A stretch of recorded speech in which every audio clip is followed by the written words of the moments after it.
नासिर की ताबीर बन जाएंगे, जहर नफरत की अक्सीर बन जाएंगे हम। Guys, if you Sub-Zero, go ahead. Yeah, no problem. So, Zeus, the ayah, this ayah is an abrogated ayah. The ayah is mansukh, right? It has been abrogated by Surah Al-Tawbah, chapter number 9 and ayah number 29, which says, قَاتِلُوا الَّذِينَ لَا يُؤْمِنُونَ بِاللَّهِ ولا باليوم الآخر ولا يحرمون ما حرم الله ورسوله ولا يدينون دين الحق من الذين أوتوا الكتاب حتى يجزيهم لهم ساغهم. Fight against those who do not believe in Allah nor in the last day, and who do not consider haram what Allah and His Messenger has made haram, and who do not believe in the righteous religion even after the righteous scriptures have been revealed to them, unless they start paying you jizya while they are believers. So this ayah has been abrogated.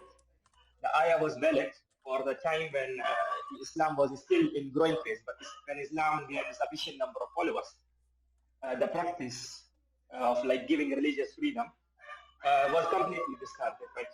So this another point, Zigas, just you said that you do not believe. So it's not actually about you. This is a hudud punishment in Islam.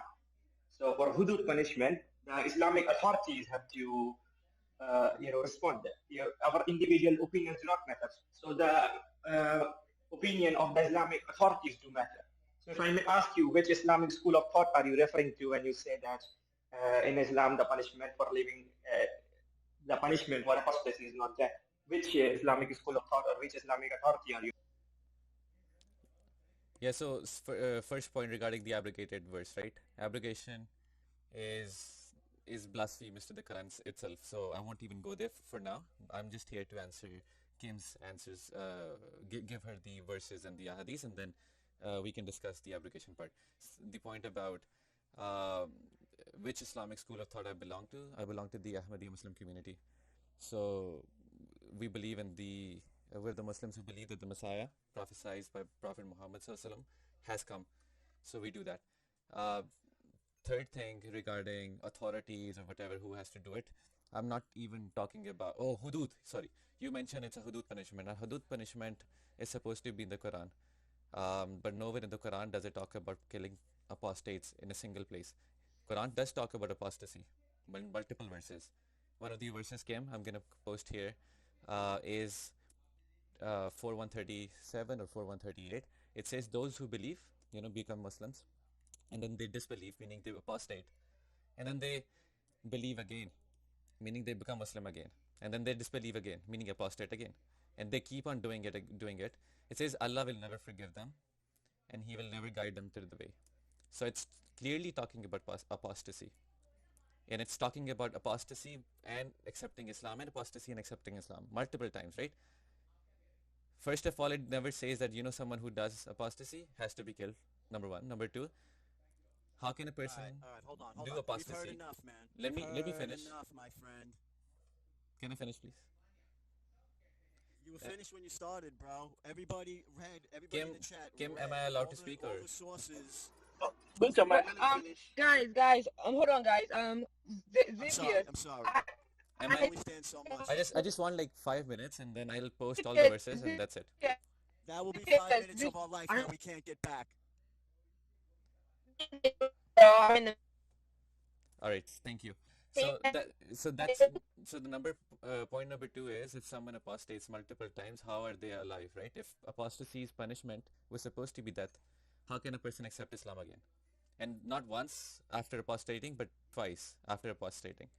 So that's the second verse. That's the clearest, I think, proof that you'll ever get regarding this. Third verse is chapter 5, verse 92.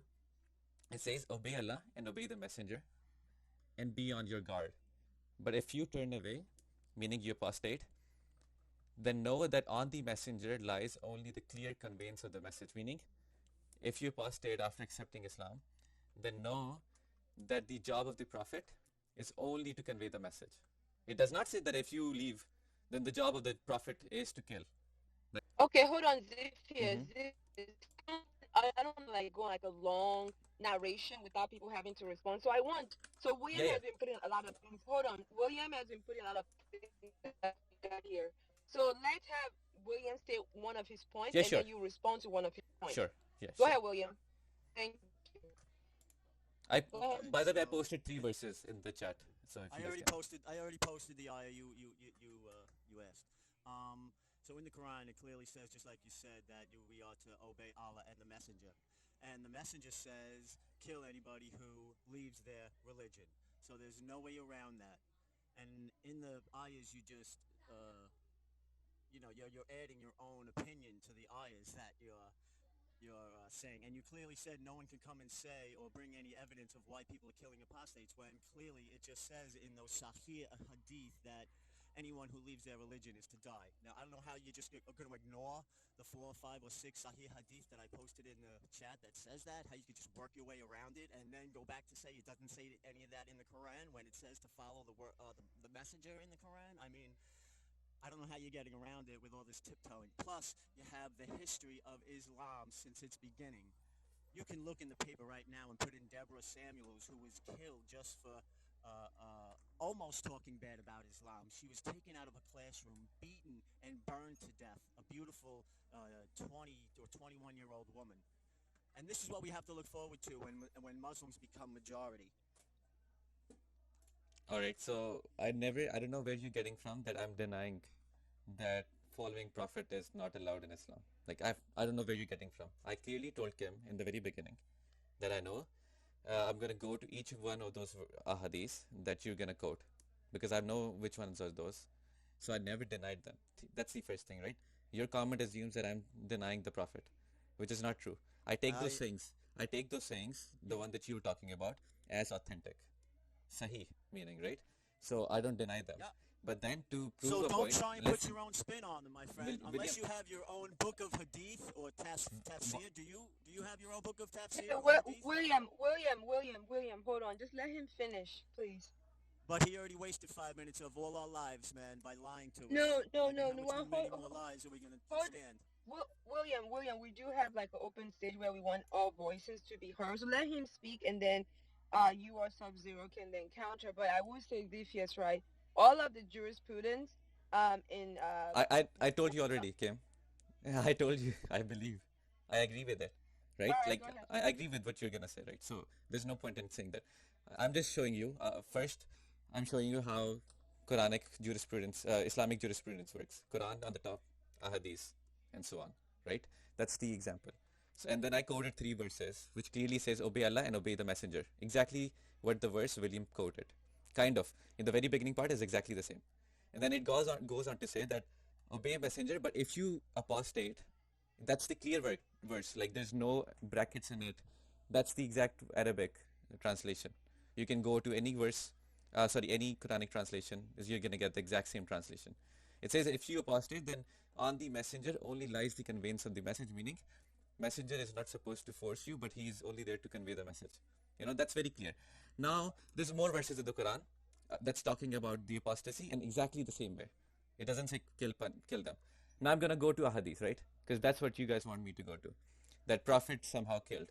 Number 1, Prophet himself, Muhammad sallallahu alaihi wasallam himself, never killed a single apostate in his whole life. So you can't get any proof of it. The only proof that William is going to quote is that hadith. He's quoting is that hadith that says whoever changes his religion, kill him. I'm going to answer that. But before I answer that, if I prove to you from the life of Prophet himself that he never killed apostates, there was an apostate in front of him and he never killed them, it would be contradictory to the hadith of that. Yeah, go ahead. Can you please? Your voice is cutting. Your voice is cutting, by the way. In the Matrix.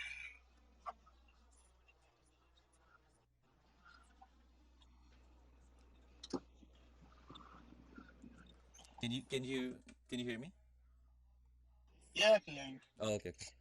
So the number 1 proof is the Treaty of Hudaubiya. I don't know how, William, you should know about it.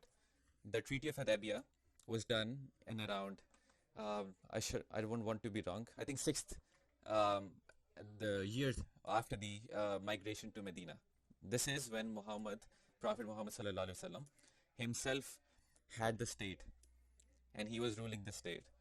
And he goes to Mecca to do pilgrimage, but Meccans refuse him, and then they do this treaty. And in this treaty, they agree to a few terms. One of those terms is that if someone apostates from Medina, meaning a Muslim who leaves Medina and goes to Mecca, then the Prophet can't request that person to send back.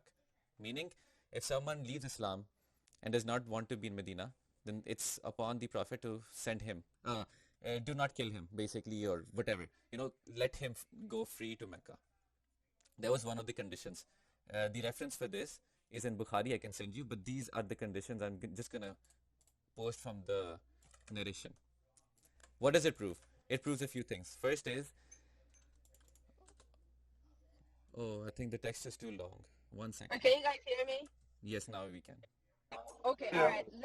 Let me read something real quick before I go in the matrix. So, in Sahih Bukhari 984:58, he says, let me just give you a brief synopsis. I came to the Prophet along with two men from the tribe of Ash'ari, one on my right and the other on my left. So basically, somebody came upon the Prophet.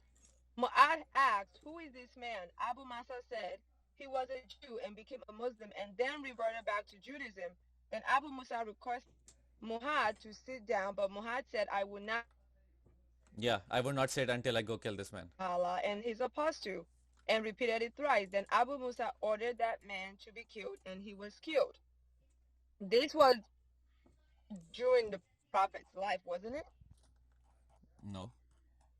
I don't think so. Or I need more evidence to make sure that. But what it proves is that narration that you just read is a companion trying to kill someone who left the army of the Muslims. By the way, if you look at the beginning of the narration, I don't know which narration are you reading, there's multiple. It talks about them camped against an army. And that Jew leaves the camp.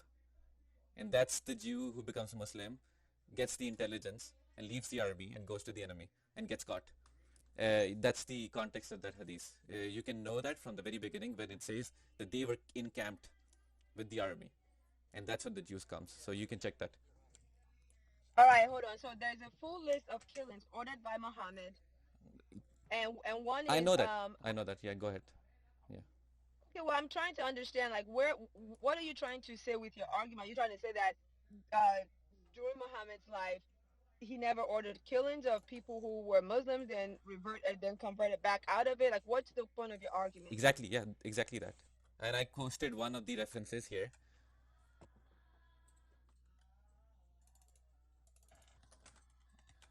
That's the one of the condition. Can you guys bring Christopher up, please? So this is the condition. This is the condition that Prophet Muhammad, peace be upon him, agreed to. So for example, if Quran and Islam allows killing of the apostates, then the Prophet himself, who's the best example of the Quran, he's according to the companions, that he was the exact copy of what Quran says, then he would not agree with something that goes against Quran. Do you understand that part?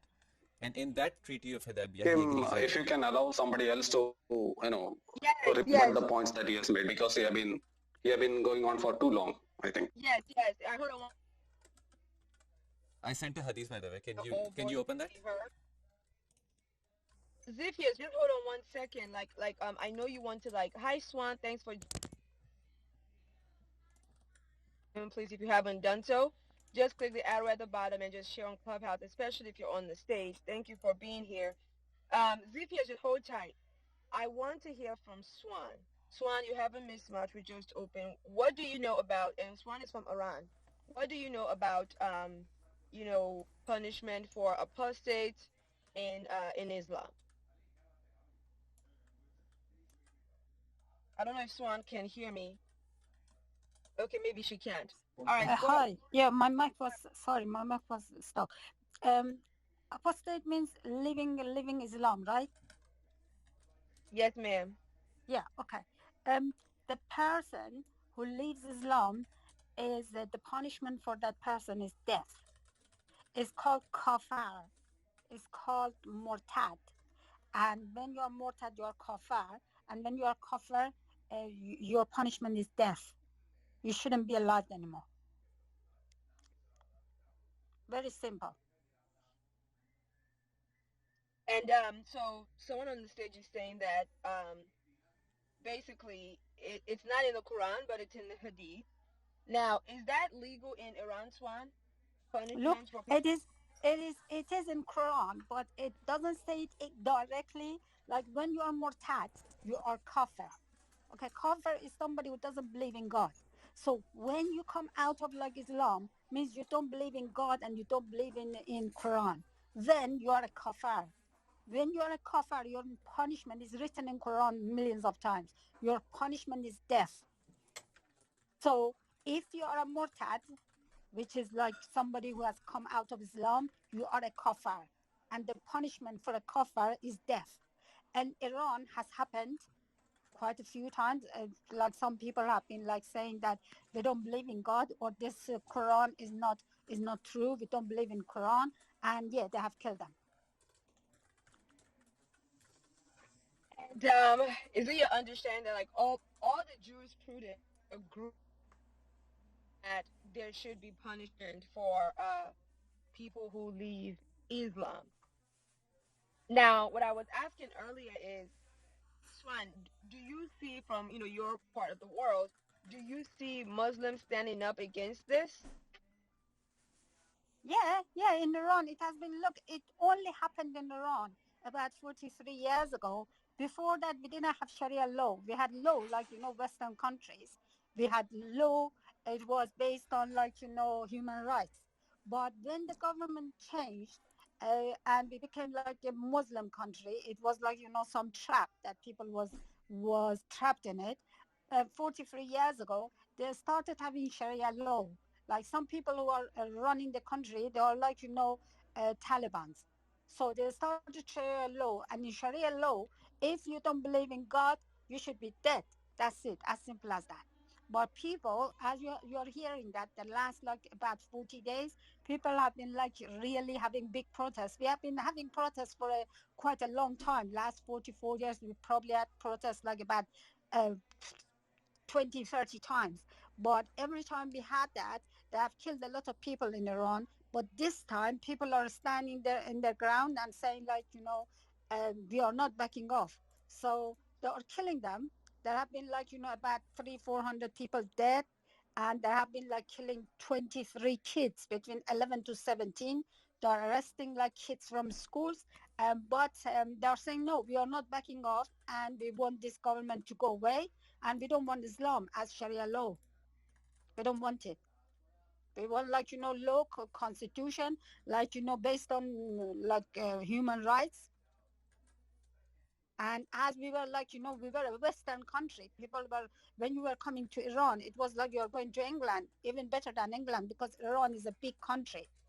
It was like you're going to US with, like, wide roads and everything. But because of this stupid, like, Sharia law and Islam, the country has gone down to, like, excuse my language, but down to shit, basically.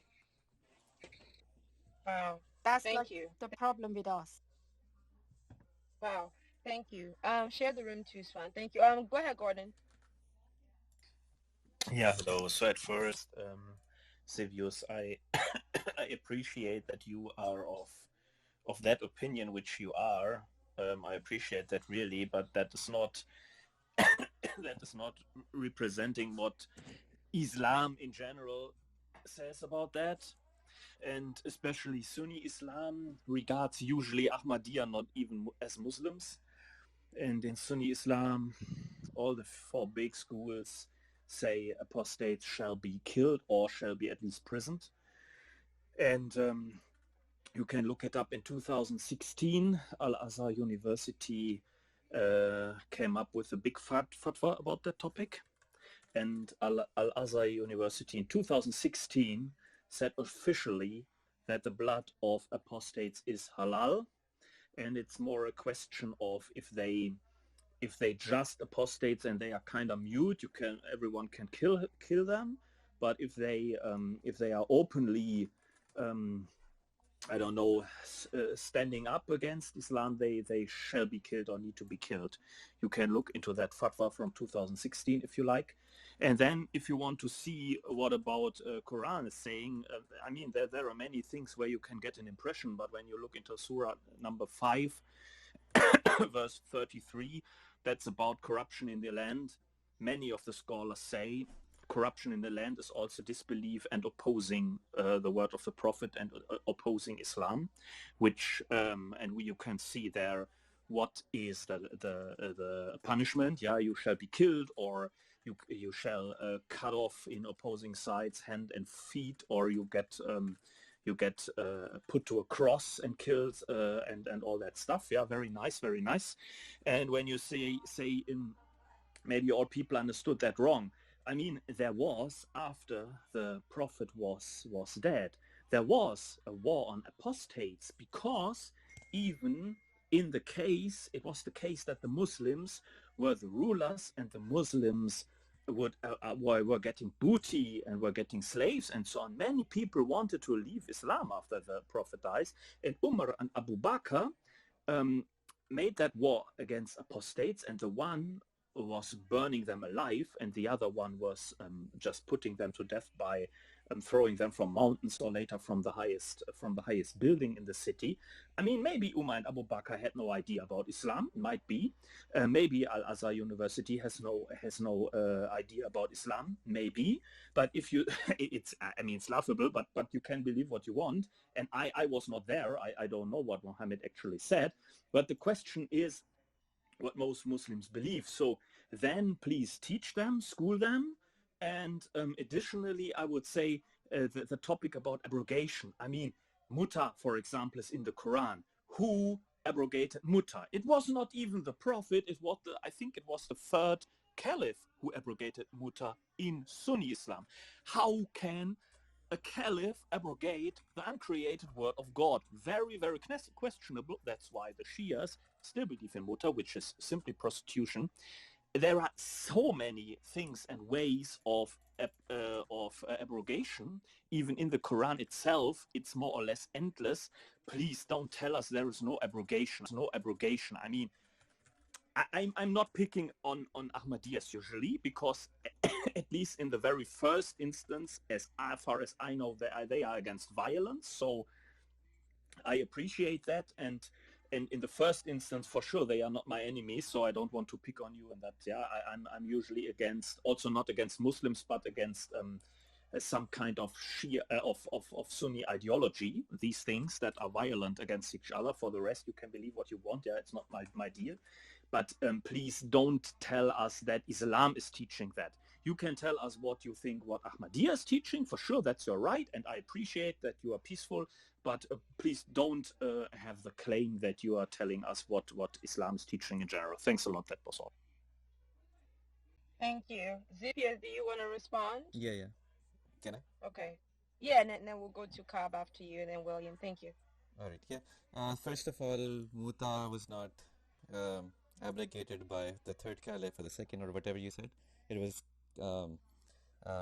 forbidden by Prophet Muhammad himself. It was a practice in Arabia at that time. People used to do Mutah, and it was forbidden later. Quran doesn't allow Mutah either. So I'm not sure like why you were saying that. I posted 2 Hadiths in the chat. Sahih Muslim 1406 and Sunan Abi Dawud 20073. That's the number one. Number two is you mentioned I forgot what you mentioned. You mentioned something like I believe that the first and the second caliph were wrong, that they killed apostates. No, I never said that. That's the number one. Number two, you said that they threw off the mountains or whatever. I'm not sure where are you getting those narrations from. If you can please show me those. Thank you. If you can send it in the meantime. You also said that Al-Hazr believes XYZ 4 schools of jurisprudence. I've already answered like 20 times. I know they say that. I know whatever they say, right? So the point that I'm trying to prove is that as per Islam, meaning the Quran and Ahadith and the example of the Prophet, apostasy is not punishable by death. But what is punishable by death is treason. And treason is still punishable by the death, even in the countries today. if you do treason against a military or a state, and you fight against a state after doing treason, you will be killed when you're caught. And that's proven from this hadith from Sahih Bukhari Sahih Bukhari itself. I've already posted it, but I'm gonna post it again. It says, by Allah, meaning like on Allah, like Allah's messenger never killed anyone except in 3 situations. And number 3 is a man who fought against Allah and the Prophet and deserted Islam and became apostate, meaning it's talking about someone who has apostated, right? So it clearly says that only those people in the time of the Prophet were killed who apostated. But you can't find a single one, even in those scenarios, that where Muhammad himself killed those apostates, right? So my point isn't to like negate like Sunnis don't do it, right? I know they do it, and that's completely un-Islamic and goes against the example of the Prophet himself and the 4 caliphs after him, and obviously Quran and Hadith. That's what I'm trying to prove. So if you can please have whatever discussion that you guys are doing, keep it on Quran and Hadith, and not go to like what Sunnis do, because what Sunnis do is crazy. They have gone against. So for example, I'll give you one example. The Hanafi fiqh, the jurisprudence, Hanafi's jurisprudence. Right now it says that a woman should not be killed who apostates, but a man should be. That's the current day ruling of it. And Al-Hazir, I think, is Hanafi, if I'm not wrong, or Maliki, one of them. Who are you, Joe? Nobody So, cites you. so just last thing, Kim, if that's You have fine. no power in Islam. Kim, if Why? Christopher, hold on. Ziphian, so I go last ahead thing, and round yeah, up just and last thing. Hanafi fiqh, if you see, the founder of Hanafi fiqh was Imam Abu Hanifa. In his writing and his students' writing, like the very close students of his, it says exactly the same thing. It says apostates who just leave Islam are not to be killed. Only those apostates who do treason after doing apostasy are to be killed. And that's why they don't kill women. Women are only to be imprisoned if they apostate and do treason, because women's apostasy is not as dangerous as man's, because a man can physically fight the army and the state. So that's the only thing that I wanted to add, and that's the answer to the hadith that you're gonna post. Kill whoever changes his religion is talking about kill whoever changes his religion and fights, meaning does treason. So it only talks about treason. So I've posted all these references. Like, ask me, I can send you the whole like bunch of these references anytime. So Okay, yeah. all right, got it. Thank you. Go ahead, Christopher. All right, Zeb, who are you? Who cites you?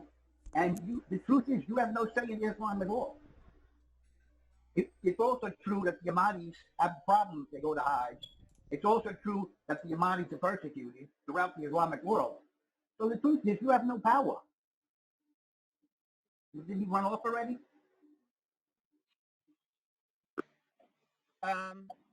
He disappeared, right?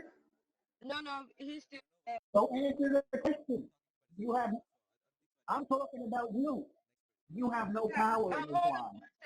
One second. Christopher, let's have people who want to respond to what was just said first. Cobb, go ahead, and then we'll go to Swan and William. Cobb, go ahead. Hi, Sam. I see you on the stage. Sub-Zero. Go ahead, Cobb. Thank you very much. I think, I can say whatever I want, but it is the actions that speaks, isn't it? So Muhammad has said many things, but when we see his actions, that is exactly opposite of what he did. So saying that Muhammad did not kill anyone is like saying Hitler did not kill any Jew. It was ordered to kill Jews, it was carried out. So exactly the same way, Muhammad has ordered things that were carried out.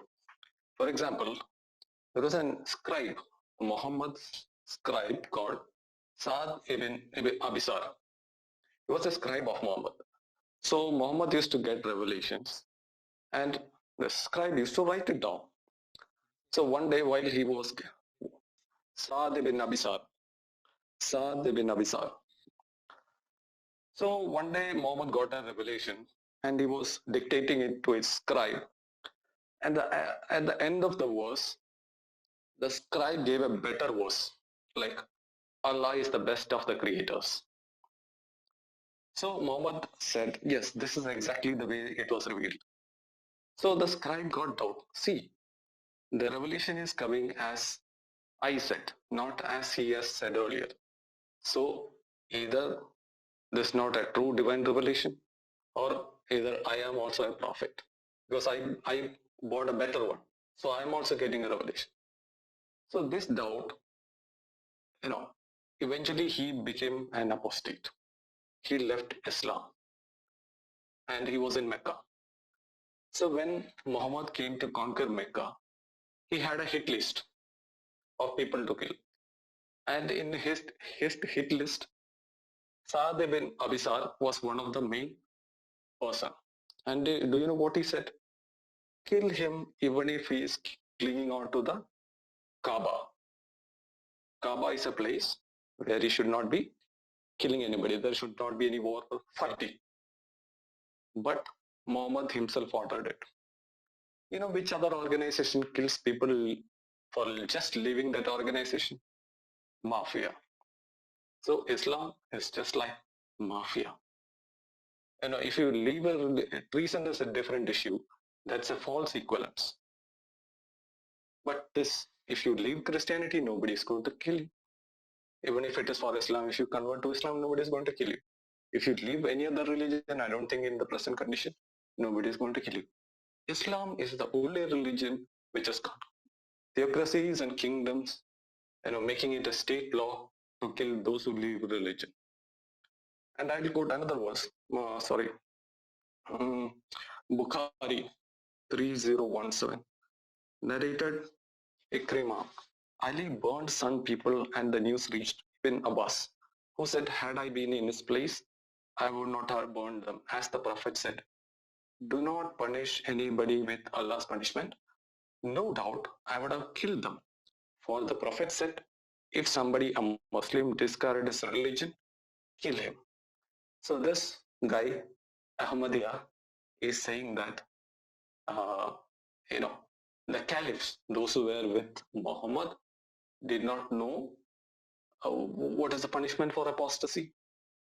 And I'm not very sympathetic towards Ahmadiyya because, you know, they wanted a separate country for themselves and they got it.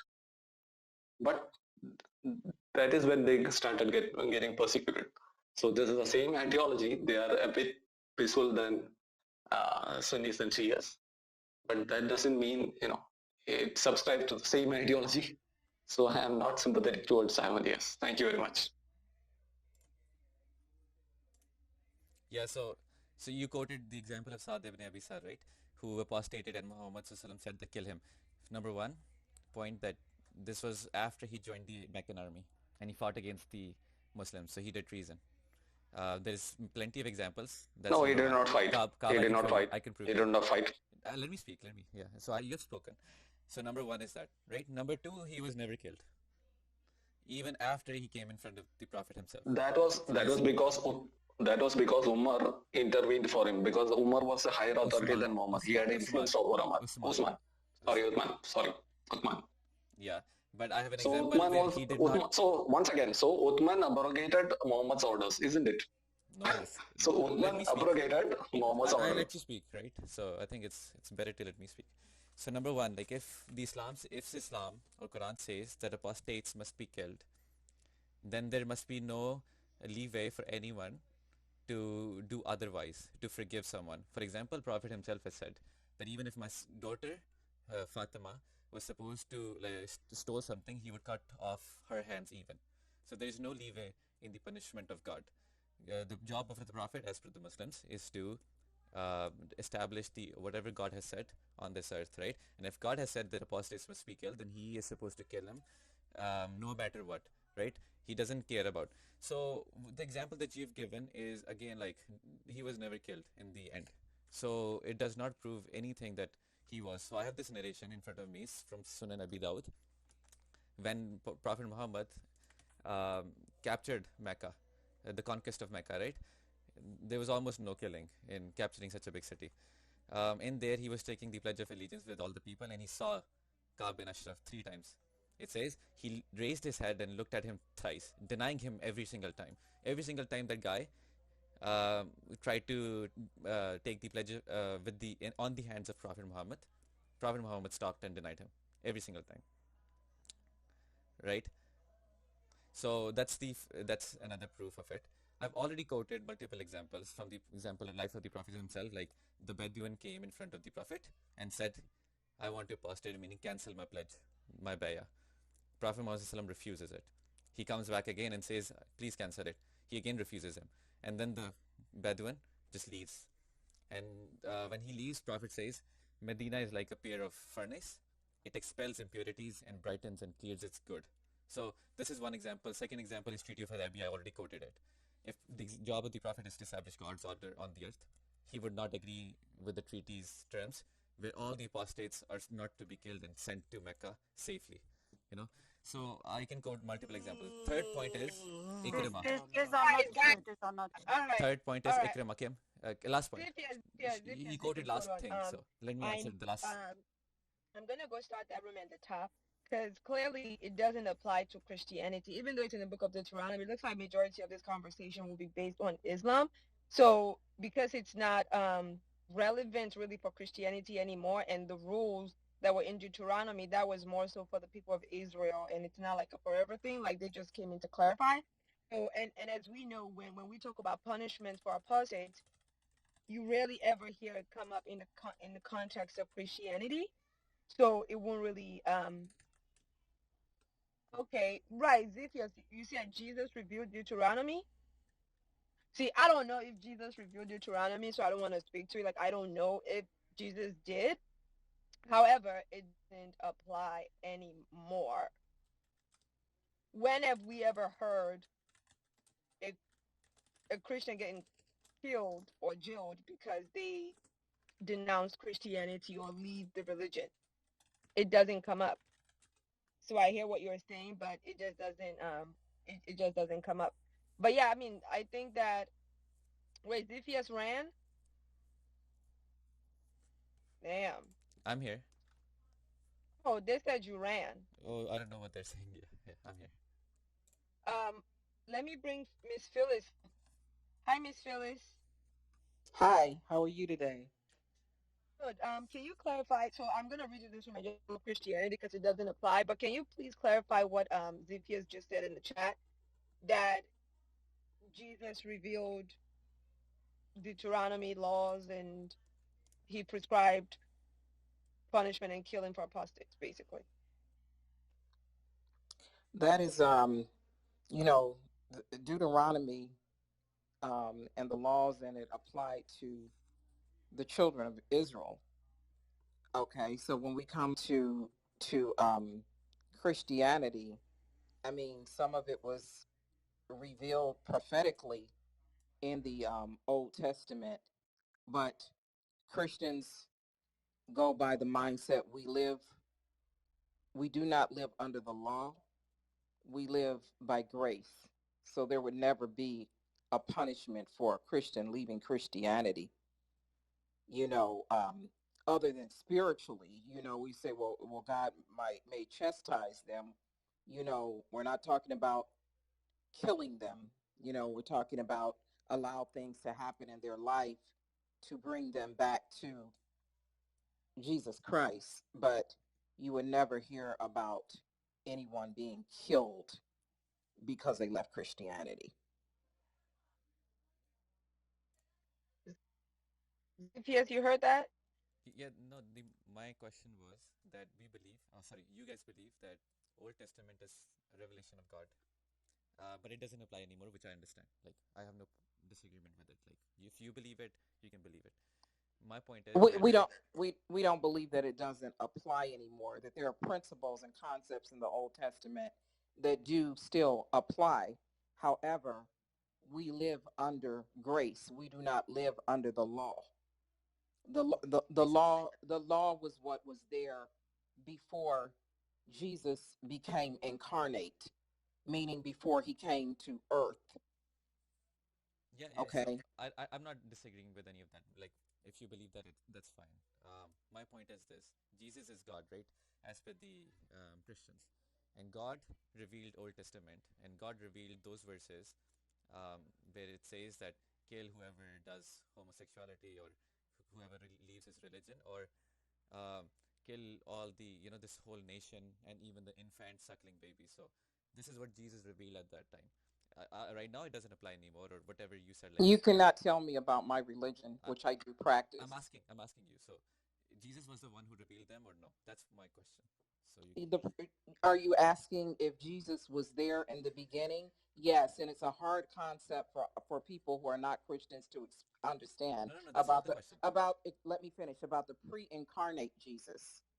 Now, Jesus took on the form of humanity and came to earth, and when he came to earth, he was fully God and he was fully man. That is historical Christianity. That is what we believe. As far as people being put to death for sins, that is what is in the Old Testament. You will not find it. So, can I speak? Oh, I didn't know that was Sam. Hey guys, so this doesn't apply to. Hold on, we want to hear Phyllis. Absolutely.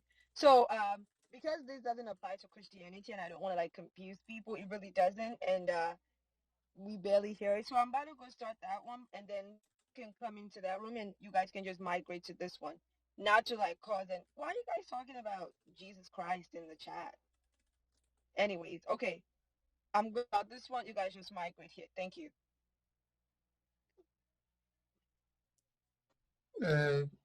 What's going on? My name is Zivius. You, Muhammad is a pedophile terrorist.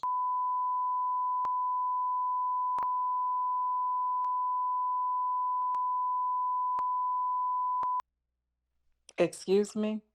Was he talking to me? No, Zivius. Oh, okay. I started to say because I don't. Sam, you don't need to say it that way. All Zivius needs to know. Sorry, all Zivius needs to know is like Mutah is in the Quran. It is 424 that is talking about Mutah. It's like temporary marriage. It means you can marry somebody for 1 hour and pay her and have sex with her. It is only for men that can have Mutah. Pay her, have sex with her, and say goodbye. For Islamic way of prostitution.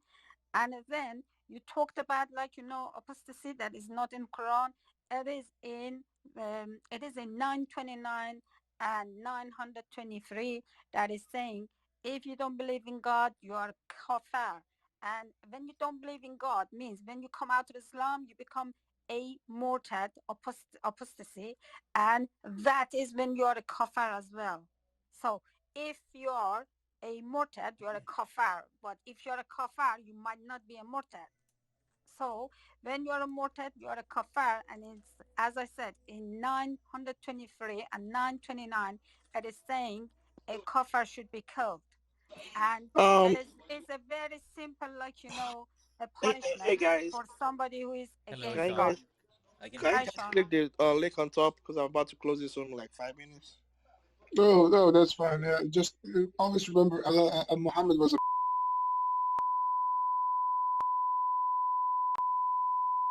The only person that Muhammad liked was his family. That's it. Miss Phyllis had a question, if it's fine. No, Zivius. Everyone else was an enemy for Muhammad. Muhammad started killing his own cousins. Sven, one second. I want to talk to you. No, but 1 second. Zivius, wait. Zivius, you were giving Nobody wants to talk to you, you liar. Sam, please. You were giving all the wrong information about Muhammad, like he was like. Guys. Muhammad was a pedophile. Guys, can you click the link on top? I'm about to end this room.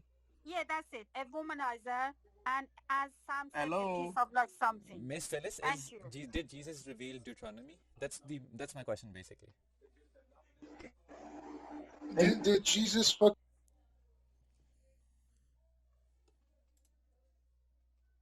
Dair çalışan bir